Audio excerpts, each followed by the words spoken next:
was such a good father, very involved. So he spent a lot of his time with the kids. He took them to their doctor's appointments. He took them to practices. He took them to school. He picked them up. So he was a very hands-on, involved father, and just so caring, so kind. Every day was a regular day. We would come home from school and he would play around with us or like make us laugh. We'd watch movies together. He'd help me with my homework a lot because he was very good at math. He would change his voice and then he would just I don't know, he would just act funny. I don't know how to explain it. I remember he used to sing a church song and then he would used to tickle us. He always made us laugh, and he would always bust into my room just to see what I'm doing, but he was very nosy. I guess that's a dad. He brought the silliness. I'm very serious. He's very silly. Always singing, always dancing, always doing something to make somebody laugh was, I feel like, his ultimate goal. I mean, the kids were just over the moon for him. Loved their daddy. One of our biggest trips was to Colorado, and we had just an amazing time.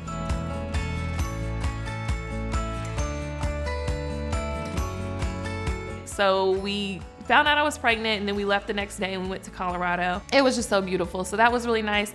Corey didn't get to participate in all the activities because even during that time, he was still struggling with the chest pain. He couldn't really do this stuff because he got sick, and because the altitude, it just wouldn't be good to have him go up. In the past 2 years, he was dealing with some chest pains. He didn't get to do all of our activities, but being there in the cabin together was something that I'm so thankful that we got to spend that time together. I would really notice when he would walk up the stairs and be so out of breath. I never knew anything specifically what was going on until he had went into the hospital for the first time, and they told us that he had coronary artery disease.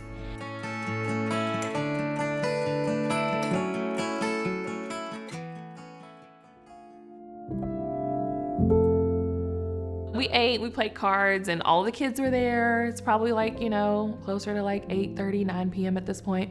My brother kind of said something smart to his wife in a playful way, but Corey was very playful too, but he also didn't like it. So he went over there and he kind of poked my brother in the head and was like, I don't like how you said that to her. And then they started play wrestling. And my brother is bigger than Corey. And so Corey picked him up and kind of slammed him on the couch. Then at that point, he stood up and he said that his chest was hurting. So he goes out and follows my sister-in-law. She's going to get the medication. He walks out to the garage to follow her. He said he felt like he was gonna faint. So she caught him, and then I grabbed him and laid him down on the ground. And so he took his last breaths in my arms, which I'm grateful for that I was there. It was a big ordeal because everybody was home and the kids were there, and it was right in the middle of our garage, and 911 got there, and they did their best.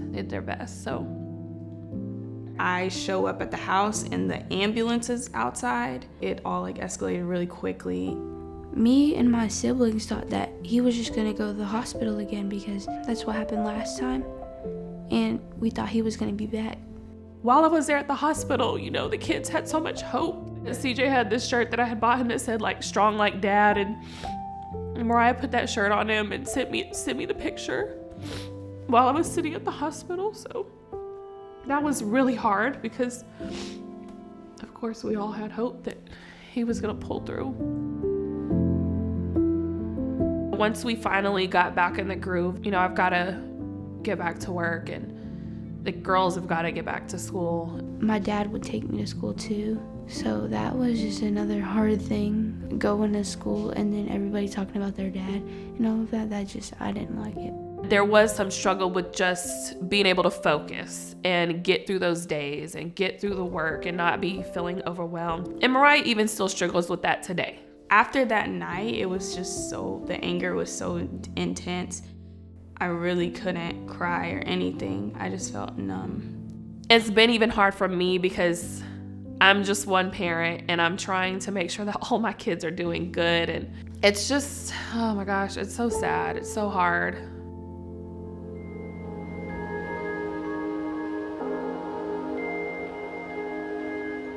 I'm all for anything that we can do that would push us in a positive direction. She just told us like, hey, I signed us up for this and we're gonna go. Like, we need it. When people die, you come here, but not all the times. You just come here if you want to, if your mom says so. The first time we came, I had no clue what to expect. She kind of was like, okay, we're gonna go around and do introductions. It's really helped a lot when we do opening circle and we say our name and we state the cause of death and the date that they died and their name. It helps a lot to get used to reality, like saying what happened. I can do that now without crying. Coming here and being able to practice saying that every other Thursday, I can say those things now, and I feel okay about it. It helps with grief, and like you can have people to relate to. I look forward to Warm Place every single time that I'm there to do art projects or like writing or reading a poem or listening to music that's peaceful, painting. She's learned that there's other ways to deal with grief. It doesn't have to be just crying or pushing it aside. You can take a piece of paper and just rip it and rip it and rip it and throw it in the trash. I feel like with CJ right now, it really helps him to keep that memory of Daddy because he was so young. He was 3.